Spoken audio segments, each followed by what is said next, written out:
Salut! Je vous retrouve aujourd'hui dans une nouvelle vidéo et je vais vous montrer comment réaliser cette jolie décoration de porte. On commence tout de suite avec notre support en bois que j'ai déjà peinturé en blanc. Donc j'ai donné une ou deux couches histoire de bien couvrir le bois. Puis ensuite je suis venue simplement appliquer en fine couche la peinture PBO Moon seulement pour donner un effet.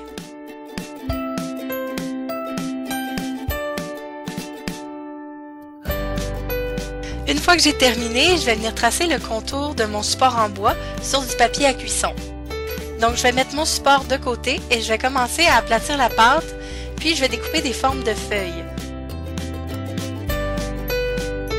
Donc c'est simple, amusez-vous, faites-en des couleurs et des formes différentes.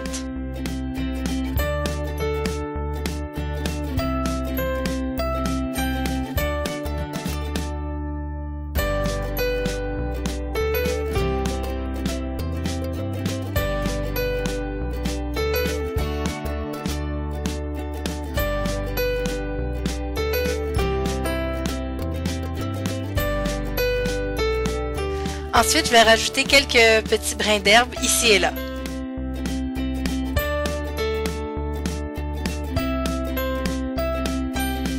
Donc, j'ai utilisé la Prémo Effet Pierre pour venir former des petits cailloux. Et ensuite, on texture avec la brosse à dents.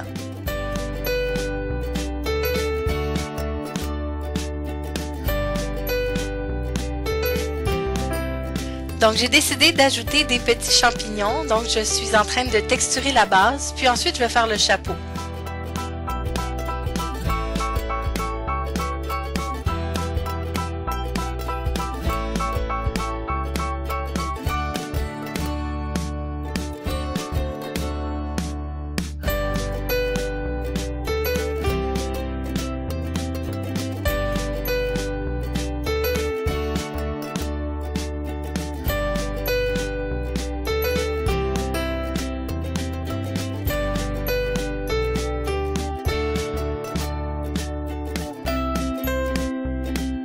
Ensuite, je vais ajouter une petite fleur. Donc, j'aplatis la pâte. Puis ensuite, je vais découper 3 pétales en forme de cœur que je vais ensuite texturer avec une aiguille ou un cure-dent.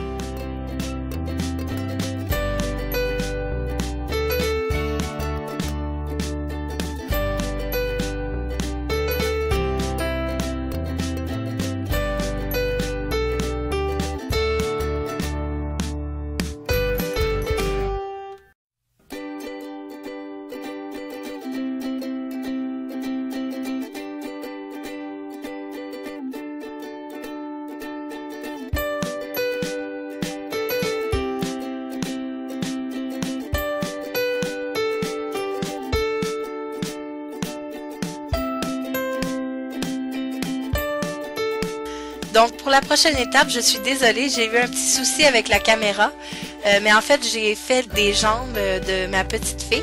Donc j'ai simplement roulé la pâte pour faire 2 cylindres couleur chair, puis j'ai ajouté pour faire les pieds de la pâte bleue translucide. Puis pour faire la forme du pied, j'ai simplement pincé la pâte aux extrémités. Donc une fois que cette étape est faite, je vais faire le corps de ma petite fée. Donc je vais simplement découper un triangle.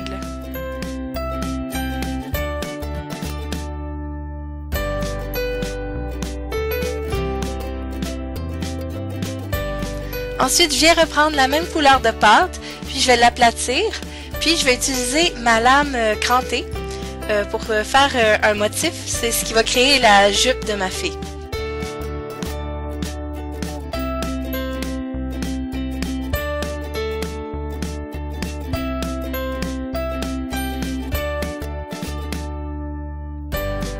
Ne vous inquiétez pas, je vais vous mettre la liste du matériel dans la barre de description.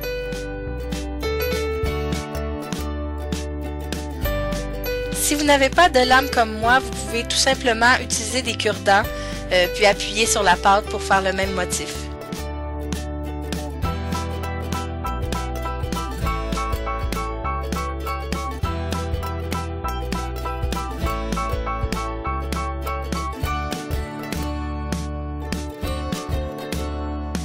Bien sûr, j'ai ajouté des paillettes pour que ce soit plus joli.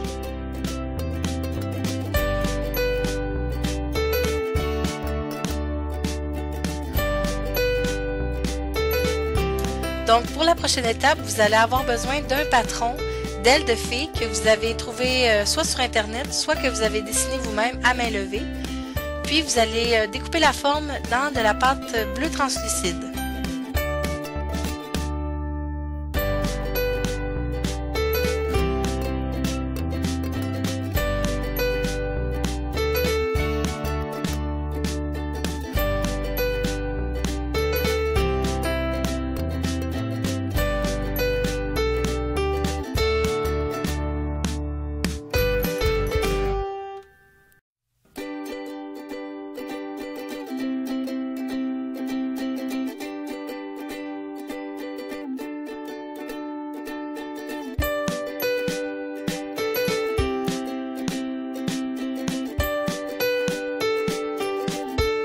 Donc une fois que la forme me plaît, je vais coller le corps de ma fée avec de la Fimo liquide.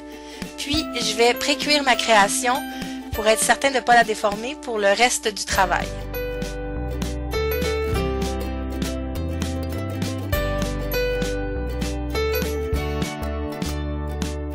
Bien entendu, encore des paillettes.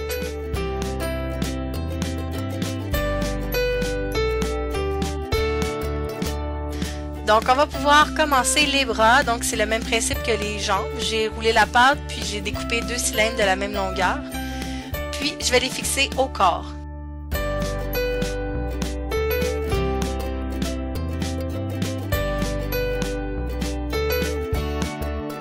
J'ai décidé de placer les bras un peu à l'horizontale, mais vous pouvez les placer comme vous voulez selon l'expression de votre petite fée.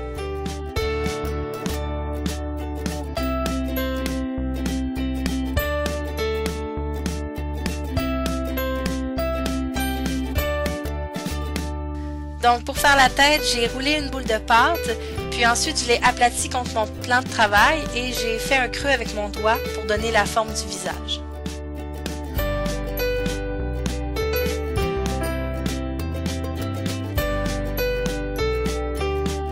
Donc encore une fois, on va ajouter de la Fimo liquide et on va envoyer notre création en pré-cuisson une deuxième fois. Donc on va commencer à peindre le visage avec de la peinture acrylique. Pour faire les yeux, j'ai utilisé la tête de ma tige à tête plate.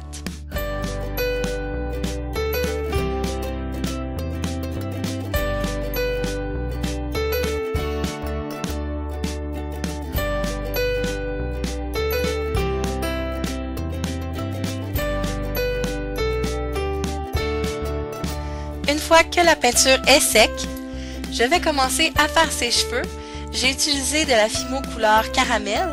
Mais bien entendu, vous pouvez choisir la couleur pour les cheveux qui vous convient. J'ai décidé de lui faire une petite toque sur le dessus de la tête. Puis j'ai rajouté une autre étage à sa jupe avec de la Fimo translucide. Je trouvais que ça faisait plus joli. Par la suite, j'ai rajouté d'autres petits éléments pour décorer, dont des coccinelles et un cœur. Donc une fois que j'ai les éléments qui me plaisent, je vais envoyer tout ça au four. Une fois que la cuisson est complétée, je vais placer mes éléments sur mon morceau de bois aux endroits qui me plaisent. Ensuite, je vais finaliser avec un peu de peinture acrylique.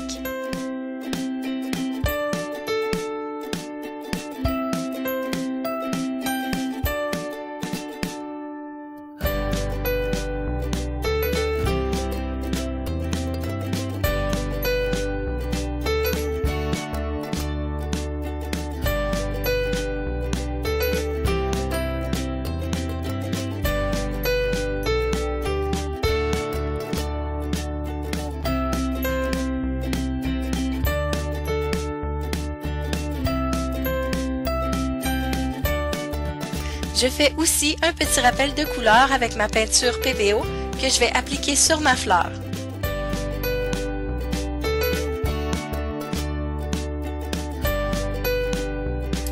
Donc vous pouvez ajouter les éléments que vous voulez sur votre décoration de porte, laissez aller votre imagination, on peut ajouter tout ce qu'on veut dessus. L'important c'est de rester dans les mêmes couleurs que vous avez utilisées pour que le tout soit un peu plus harmonieux. Ensuite, il ne vous reste plus qu'à vernir vos éléments en Fimo et c'est terminé!